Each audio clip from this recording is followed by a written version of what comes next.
And welcome back to another episode of CritHit Assets, where today we're going to be showing off leveling tricks in Barony. I'm Arlian, And I'm Sean. and so first things first, I'm playing a wizard because they have tricks involving magic, which can give them a really large leg up in the early game, in a number of ways, actually.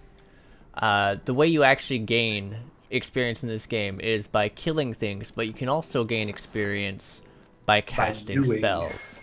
Yeah. So I'm a caster, so I get experience. Well, I had a magic staff. It's gone now.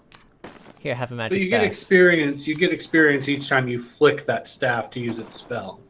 Yeah, well, there's a random chance, but every time you actually gain proficiency, it gives you experience, and that makes you stronger as a caster because you then cast spells faster, and it also makes the efficiency of your spells better. I can now also cast with the with my basic magic, which is really sad.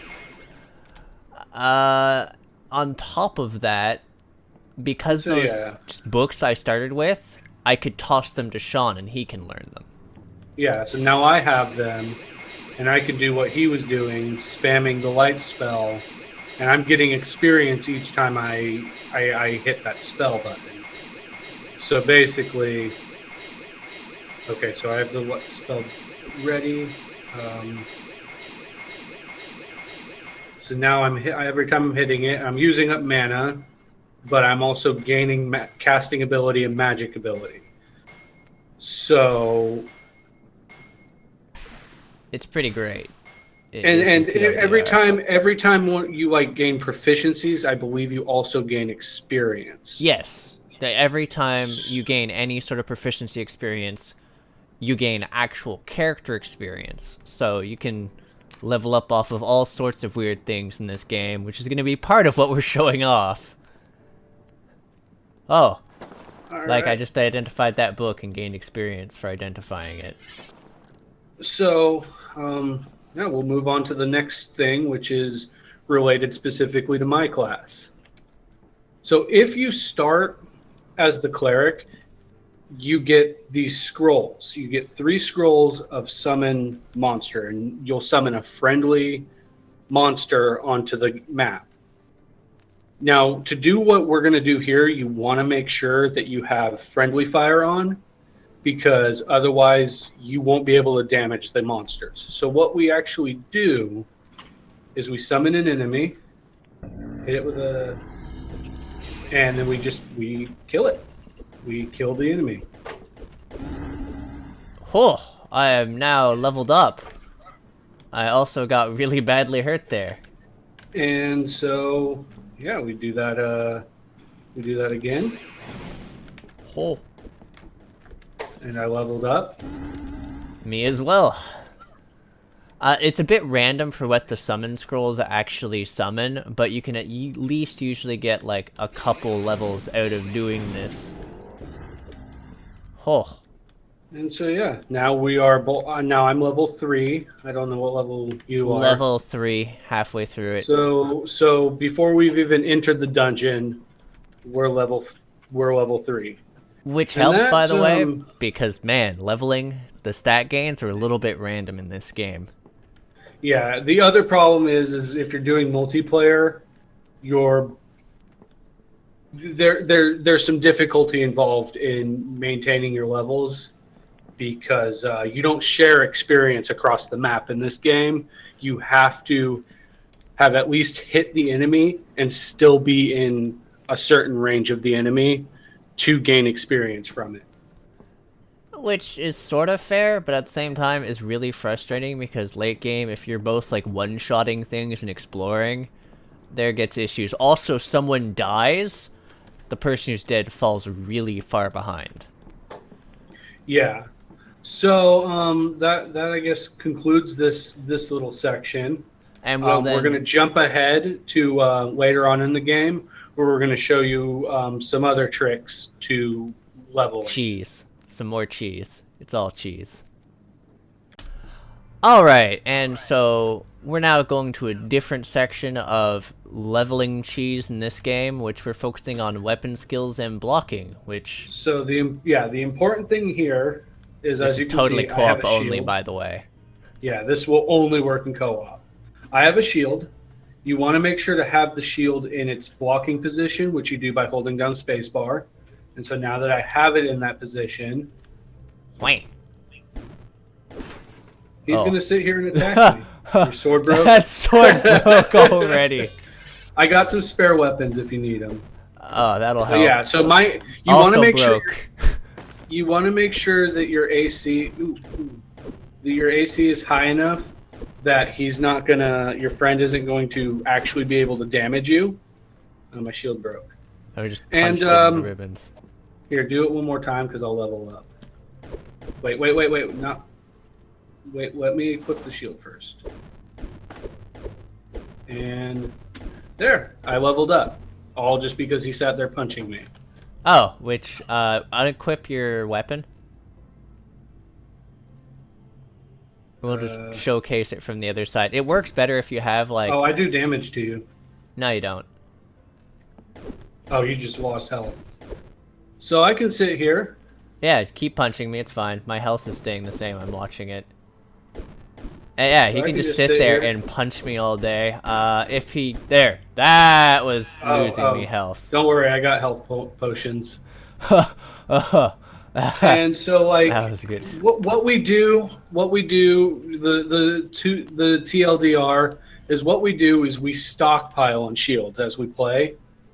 And So that shitty once we weapons. Intentionally shitty weapons, because if you get Yeah. higher level weapons, you can't do this because you'll just devastate each other.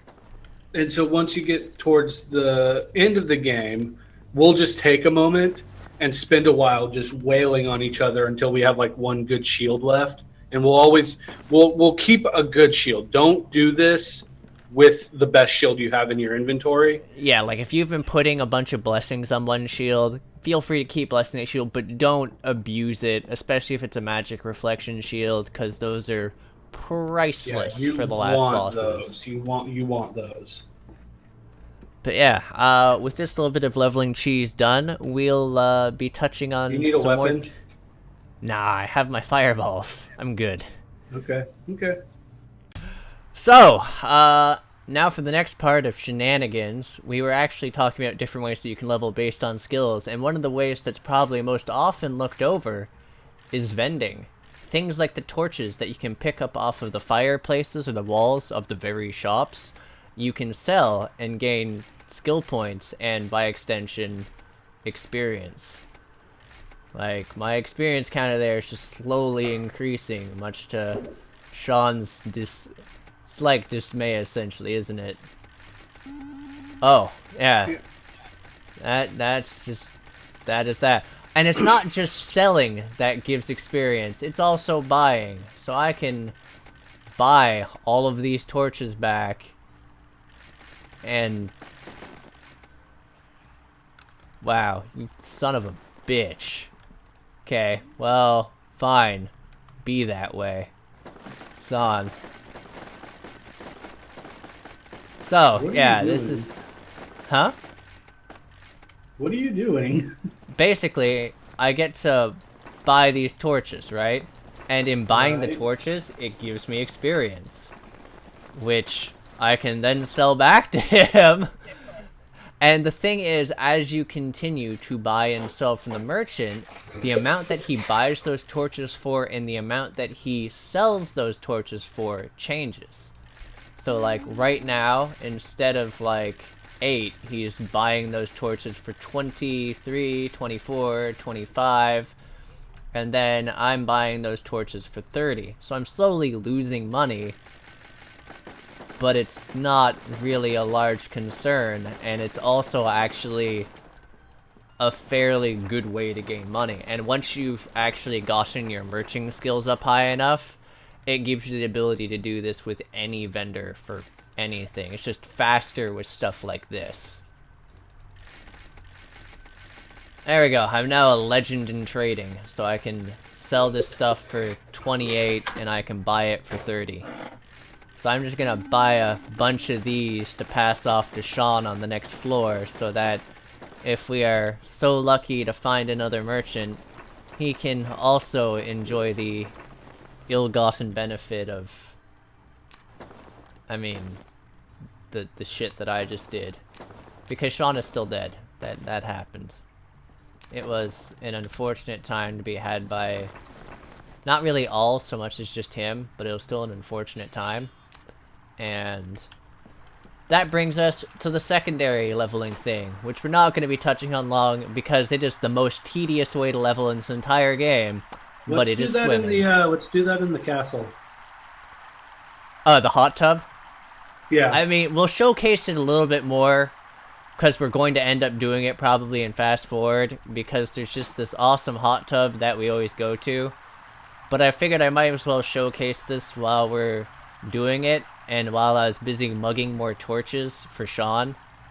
But it's convenient for the sake that it gives you experience, but secondly because not only does it give you experience, but it gives you the ability to navigate all of these shitty flooded sections.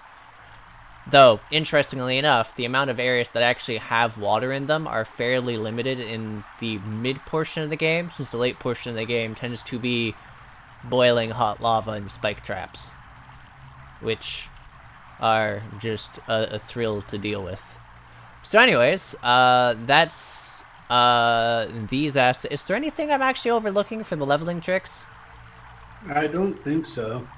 We have the bullshit with the shields. We have the shenanigans with casting and staves. We have the cleric starter with the summons. We have swimming. We have merching.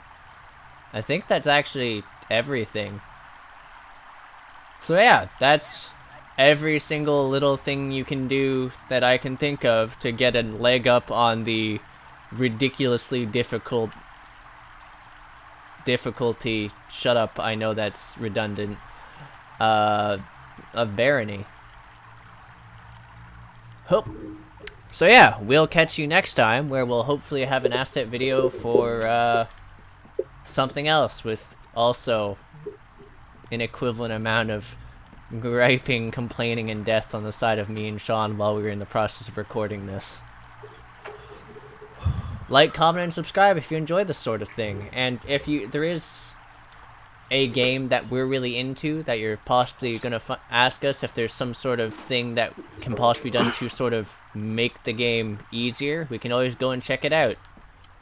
Because I tend to obsess over any game I actually really like and end up getting into. Any final words there, Sean? No, let's get back to the other thing we were doing. Onwards!